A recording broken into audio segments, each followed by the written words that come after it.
So the claw grabs underneath the countertop, and this top part usually slides onto that rail that goes around underneath the inside. I'm putting this top part onto the rail, and this sink actually has a nice clip-in for it, but they're all pretty much similar.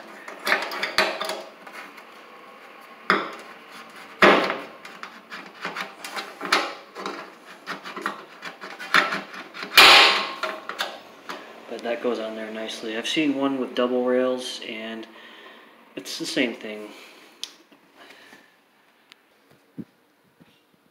These ones are kind of nice actually, because I can bend them in and then drop the sink in.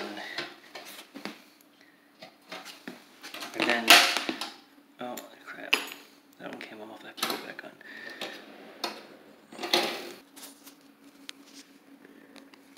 So in case yours came in pieces in your package, for these ones anyways, this is how this goes together.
As you can see, I just barely had enough room to clip onto them.